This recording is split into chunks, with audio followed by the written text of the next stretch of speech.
Yesu aracyakora TV.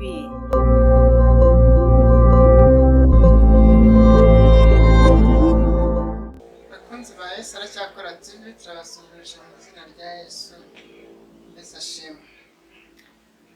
Dushima Imana kidukomeje muri uyu murimo w'Imana turi gukora wo kwamamaza ijambo ry'Imana.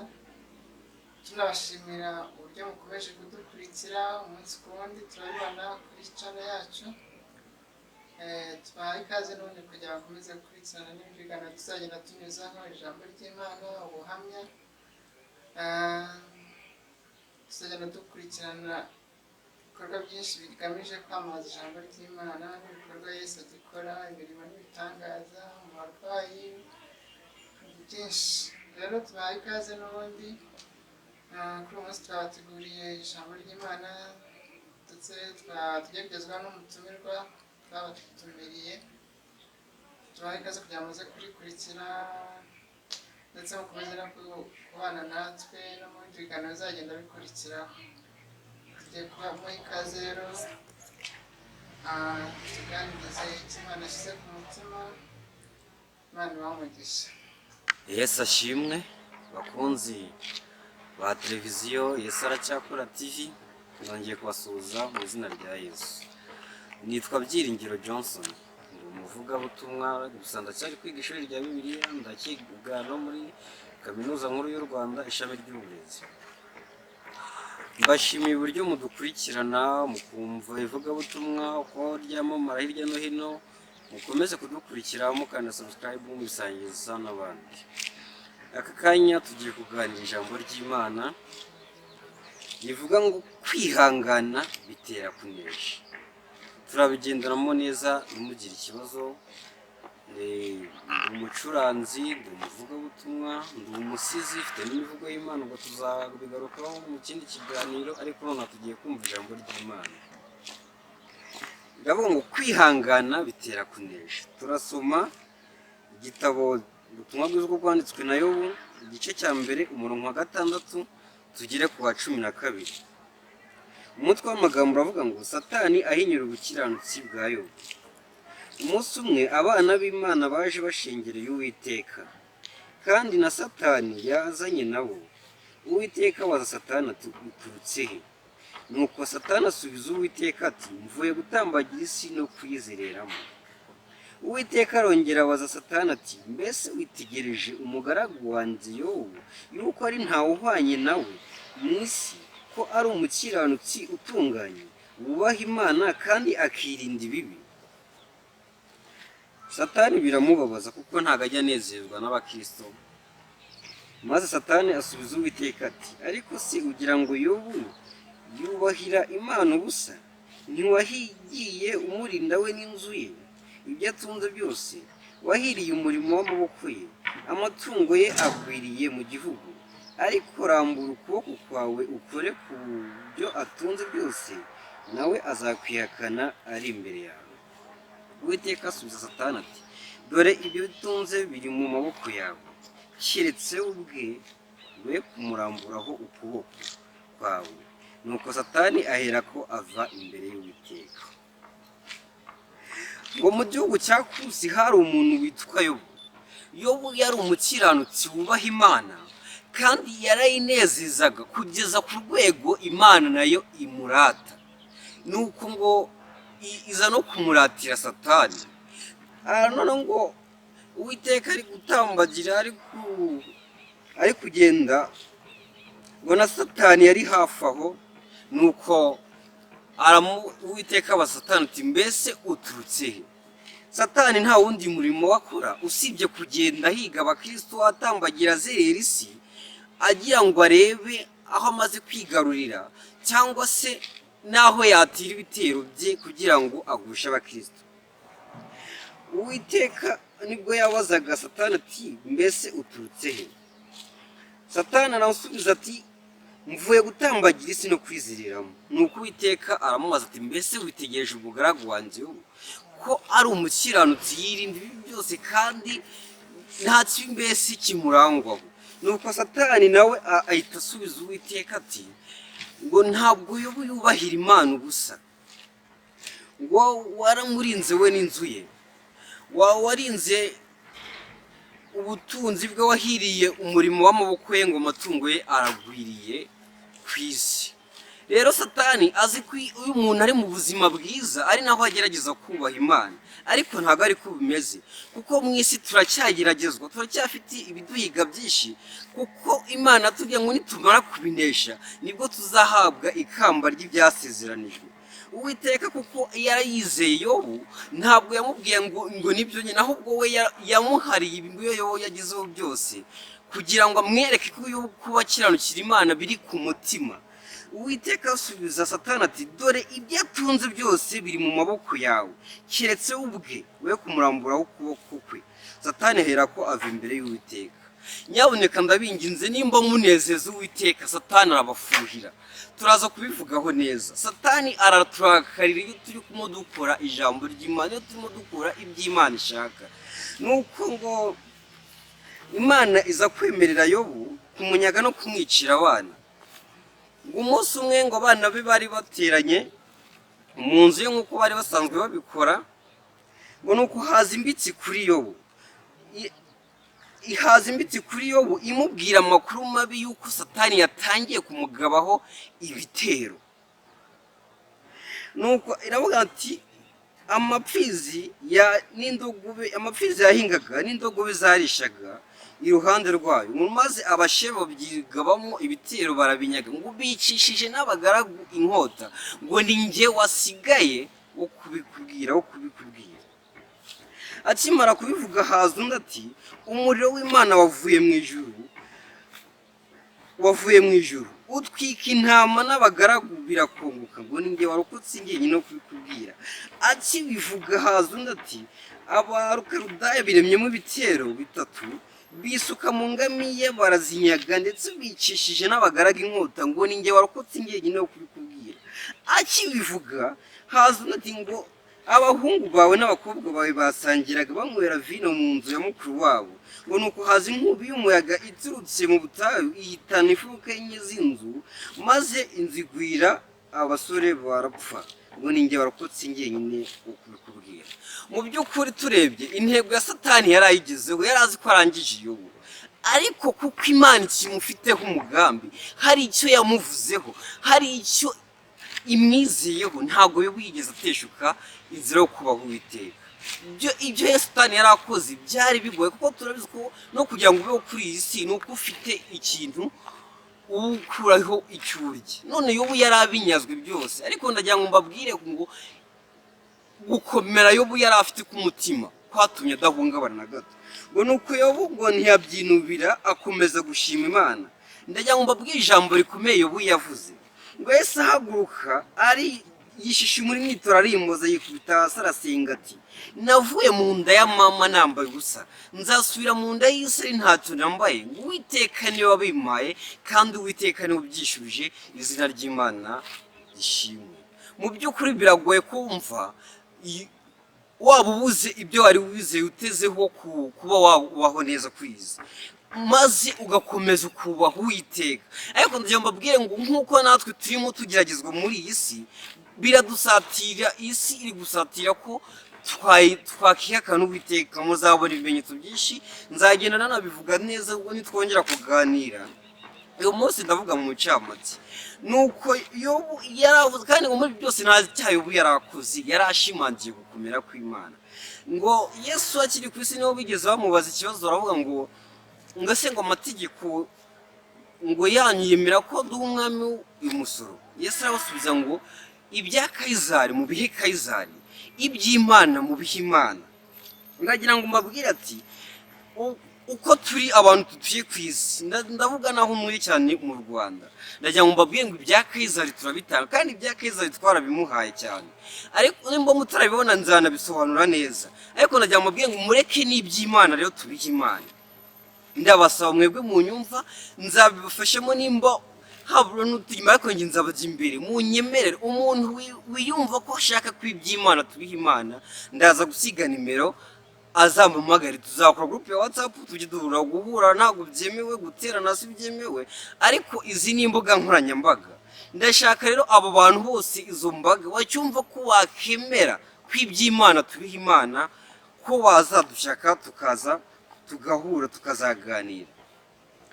Yobu akomeza gushimangira Satani ntabwo yatsinzwe, yari agikomeje kuko intego ye yari atarayigeraho. Intego ni ukugusha umukristo akamunyaga ubugingo bwe. Undi munsi abana b'Imana baje basingira Uwiteka nanone, na Satani yaje azanye nabo. Uwiteka wa Satani ati none uturutse he? Satani asubiza Uwiteka ati mvuye gutangwagira isi no kwiziriramo. Uwiteka abaza Satani ngo mbese witegereje umugaragu wanjye Yobu? Uwiteka arongera amuratira Satani kuko Yobu yagomeje gukiranuka, arabishimangira, arabihamya. Ariko nanjye shaka ko tugenda muri iki gihe tugiye kugiramo gikomeye cyane. Uwiteka yarahise amubaza, none Satani asubiza mu magambo none yo gushaka kwataka Yobu ku mubiri we. Okay. Uwiteka aravuga ngo witegereje umugaragu wanjye Yobu. Satani aravuga ngo umubiri uhorerwa undi mubiri, ngo ndetse umuntu yatanga ibyo atunze byose ngo kugira ngo arokore ubugingo bwe. Ndagira ngo mbabwire ngo mureke ibyo dutunze twemere tubitakaze, turwane intambara ya Kristo nk'uko Yobu yabigenjeje. Ari nabwo butumwa nifuje uyu munsi ko tubugeza, shaka ko dukomera nk'uko Yobu yakomeye, tutitaye ku ndamu, tutitaye ku byo tugiye kuzagira byiza dusezeranwa wenda nitubona muri iyi si, ahubwo twizere icyo Kristo yavuze. Nuko ngo rambura ukuboko kwawe ngo ukore ku magufa, ukore ku mubiri we, ngo azakwihakana ari imbere yawe. Nyaboneka ahangaha Satani arabizi yuko uyu mubiri twambaye nawo ni kimwe mu bitugerageza, ushobora kukugusha. Nuko Imana yahise imubwira ngo ibyo nabyo biri mu maboko yawe, ngo keretse wowe n'ubugingo bwe. Ndagira ngo mbabwire ngo ubugingo bwacu burarinzwe, ubugingo bwacu burarinzwe. Nongeye mbibabwire, natwe rero dufashe tubishyigikire, tubihamye yuko dushobora ko ubugingo bwacu burinzwe, tubikore neza. Ndagira ngo mbabwire ngo ubundi uyu mwuka dufite ni agaciro gakomeye Imana dushyizemo, ni imari Satani ahiga. Ni kandi ikintu gifunitse, burya ikintu gifunitse ubanza gusenya ibigifunitse kugira ngo ugere kuri kimwe kiri imbere. Muzarebe zahabu bari kuzicukura, ntabwo piki n'ibitiyo byawasha gucukura zahabu. Bazana mashine zikasatura umusozi zigacukura ahantu hanini kugira ngo bagere kuri za zahabu. Ndagira ngo mbabwire ngo se ravuze ngo uru ni urusengero rw'umwuka uri muri twe. None urusengero ziriya z'isi zirafunze, natwe reka tubyemere kuko nta biri mu bya Kizari. Ariko izi ngizi ni umushinga Imana yikoreye. Umuntu ntabwo akontorerwa muri mashine, ni umushinga Imana nimenya umuntu uko ameze, uko ahagaze, ninamenye ikiri ku mutima we. Niyo mpamvu ushaka kugira ngo turinde ibi, turinde uyu mubiri wacu kugira ngo bataza kugera ku bugingo cyangwa ku mwuka uturimo, ugasanga ubugingo twakoreye turagutakaje. Imana ikimara kwemerera Satani kujya kugerageza Yobu, yaragiye ngo amuteze ibishyute guhera mu bworo bw'ibirenge kugera mu gitwariro. Yobu biramurya kuko murabizi umubiri urababaza, ariko aragomeza ashikama ku ijambo, ashikama ku gukiranuka. Nuko ngo ari gushaka urugero yishimisha, umugore waraza. Mwirinde abacanege, mwirinde abantu bazaza bagukina ibyo batuzuye umwuka w'Uwiteka wo kuguhumuriza, wo kugufasha mu bigeragezo urimo. Aramubwira ngo ariyo ngo uracyakomeje gukiranuka, ngo se ubundi wakihakanye iyo Mana ubundi ukipfira. Ariko Yobu asubiza nk'umuntu ugifite umutima wa Kristo, kuko ubugingo bwe burinzwe. Ndagira ngo tuze iki gihe tugezemo, nzabibasobanurira neza, nzerura neza ninongera kugaruka. Dufate ijambo tumenye kurinda ubugingo bwacu nka Yobu. Aravuga ngo mbese uzi ko uvuze nk'umwe mu bagore b'abapfapfa, ngo mbese ngo twabasha guhabwa ibyiza mu kuboko kw'Imana ngo tukanga guhabwa ibibi. Ndagira ngo mbabwire rero, nubwo waba uri umukire, uri miliyoneri, utunze ibya mirenge, menya ko ari aho bituruka. Menya ko bituruka ku Uwiteka. Ntabwo Satani ari ikintu atanga mu isi, ntabwo rwose nta bubasha afite kuri iyi si. Nubwo aturwanya cyane, aduhiga, ariko nta mugabane na muto Satani adufiteho. Nubwo ashaka kuturatisha, kutubuza agakiza kutubuza ubugingo, ariko dufate gahunda twamamaza ijambo ry'Uwiteka. Nuko ngo Yobu amaze kumusubiza gutyo, nta cyana kimwe, ntabwo yari acumuye, ahubwo yari yamamaje gukomera kw'Imana. Nagira ngo mbabwire ngo dukomere rero dushikame nk'uko Yobu yashikamye. Nabivuze uko dushobora kurinda ubugingo bwacu, tukabura ibyo dutunze, tukabura imibiri ikatakwa, ariko ndagira ngo mbabwire ngo tugerageze twere gutakaza indangagaciro za Kristo. Ubundi ngo hari ibintu bitatu ngo abasirikare bajya gufata igihugu bibandaho, na Satani yajya kugusha umukristo hari ibintu bitatu yibandaho cyangwa se agerageza gushaka. Mwibuka ko umukristo ubwo ni ikintu gikomeye imbere ya Satani. Satani nyine akura uko ashoboye kugira ngo amugushe. Ni ukuvuga ngo wenda abasirikare bagiye gufata igihugu, ikintu cya mbere bibandaho ni ikibuga cy'indege, kuko nubwo baca mu ishyamba zitandukanye ariko bashaka gufata ikibuga cy'indege iyo bahageze, kuko ngo ni amahuriro, niho ubufasha bushobora guturuka bukaza bukagwa kuri ikibuga cy'indege, niho n'abahunga bagucika, cyane ko ushaka abari mu gihugu nabo bashobora kugucika indege zibajyanye. Na Satani rero iyo ashaka kugusha umukristo yibanda ku mutwe. Ikibuga cy'indege ubwo ni umutwe. Uyu mutwe niwo utekereza, niwo ufata imyanzuro, niwo ubufashwa ngo ngiye gukorera Imana. Satani yamajije kugusha rero ibitekerezo byawe yabiyobeje, ndagira ngo nkubwire ngo aba yagushoboye. Icya kabiri abasirikare bibandaho buriya ni radiyo. Radiyo rero niyo itangaza amakuru ari mu gihugu uko bimeze, ndetse abantu bashobora kumva amakuru ngo byacitse nabo bagahunga bakagenda. Icyo gihe igihugu kiba cyafashwe. Na Satani rero yagiye kugusha umukristo, radiyo dufite twe ni aka kanwa. Akanwa niko gatangaza amakuru y'ibiturimo. Mwibuke ko kari ku mutima gasesekara ku munwa. Ndagira ngo mbabwire ngo akanwa yamaze gufata ya magambo areshya abantu, yuzuye uburari, iyo watangiye kuyavuga Satani aba yagushoboye. Tugerageze tuvuge neza, kuko ibyo tuvuga, ibyo dukora ni bifite agaciro, bifite imbaraga nyinshi ku batureba. Dushobora kubahindura, dushobora kubigisha dukoresheje imvugo. Icyo gihe Satani uvuga neza, ukora ijambo ry'Imana, ukora ibikorwa byiza, uhugura, icyo gihe uba wamunesheje. Icya gatatu abasirikare bibandaho ni leta. Leta muri rusange, igihugu cyose kugifata. Abaturage iyo babagumuye bashobora no kwigumura ku buyobozi. Leta rero twe dufite muri aka kanya ni uyu mubiri. Uyu mubiri iyo wawurinze neza, ukawambika, ukagenda neza nk'uko Uwiteka abishaka, ntabwo Satani ashobora kukuriraho ngo agushe cyangwa kugushe. Munyumve neza, turaza kujyana. Satani rero nta kindi kintu yibandaho ni ibyo byose. Tugerageze twamamaza ubutumwa bwa Kristo turinda ibyo bintu mbabwiye: umutwe, uko dutekereza, akanwa, ibyo tuvuga, ndetse n'umubiri wacu. Wumva iyo umubiri wangiritse n'urusengero ruba rwangiritse, umwuka ukurimo nawo ushobora kwangirika, kuko Satani aba yagushoboye. Ubwo rero dugendageze dufate ingamba zihamye, ingamba za gikristo, tubigendemo neza. Ngiye gusoza, turavuga ku ijambo riri muri Matayo ibice 6 umurongo 31 tugere kuri 34.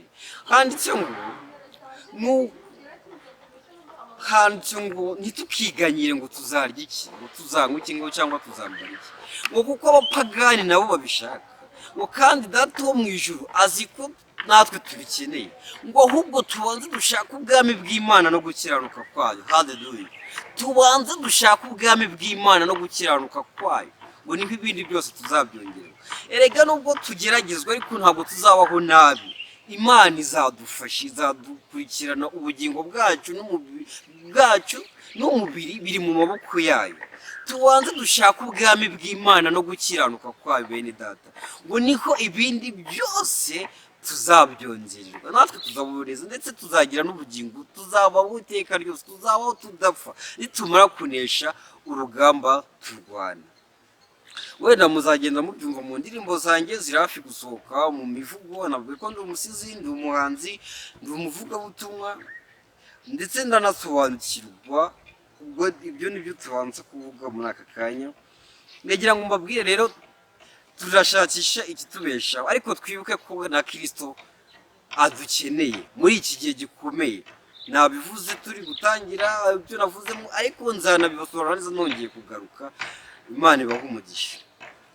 Ndi gusoza nanjye mvuge kuhamya gatoya, ariko igihe kibaye gitoya tuzabiganiraho nagarutse. Imana ibahe umugisha. Reka dusenga.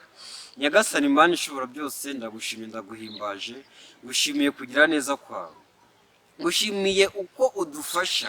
Iyo turi mu isi dushaka kwamamaza ijambo ryawe, gusa inzira zigenda zifungwa hirya no hino, ariko uca n'izindi kuko wadushyiriyeho imbuga zitandukanye, zose twazikoresha twamamaza ivugabutumwa. Satani ntabwo anezererwa n'uyu mwanya, niyo mpamvu tugusabye ngo uhagarike ibitero byose by'umwanzi Satani, uneshe uteshe ibitero bye ku mukristo. Mwami Imana dufashe, turinde, dukomeze tugendane natwe, uduhe gukiranuka muri byose, dufatire urugero ku batubanjirije nka Yobu, mu izina rya Yesu. Wana natwe dutabare mwami, nitukwiyambaza uzadutabara. Ngaho dukomeze udufashe, tuzabye twambaje mu izina ryawe ryera Yesu, amen. Ngo narinjye nabahaye nimero mwashakiraho, kuko navuze ko tuzahamagarana. Ni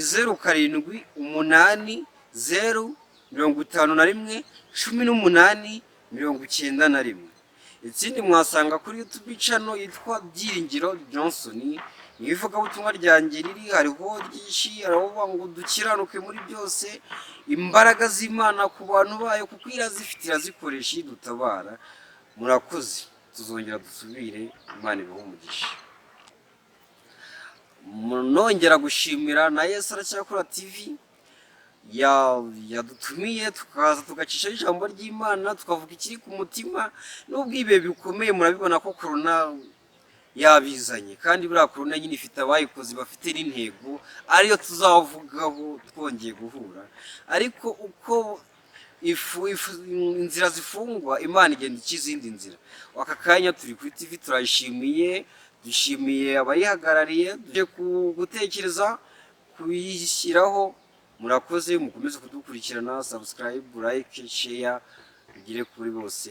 Imana ibahe umugisha, amen. Umukozi w'Imana arakoze kutuganiriza ijambo ry'Imana, tubwira uburyo dukwiriye kutanambuka ubushake bwo gukorera Imana cyangwa ibigeragezo bize ngo tuve mu by'Imana, ahubwo tugakomeza gushikama nk'uko Yobu yagiye yihanganira ibyamugeragezaga byose.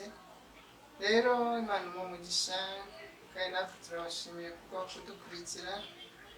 Mwakomeza n'ubundi gukurikirana ibiganiro byacu kuri YouTube channel Yesu Aracyakora TV, ndetse dushishikariza n'abandi bose bafite icyo babwira abandi, ijambo ry'Imana, ubuhamya, ni karibu rwose. Rero Imana ibamugisha, mukomeza gukora subscribe, mukore share, n'abandi babone iby'Imana igenda igeza ishaka ku bantu, ubutumwa bwiza n'ibikorwa byinshi Imana igamije gukorera abantu. Rero mwakoze kubana natwe, ugire umunsi mwiza. Efrem abanye muri iki kiganiro. Yesu Aracyakora TV.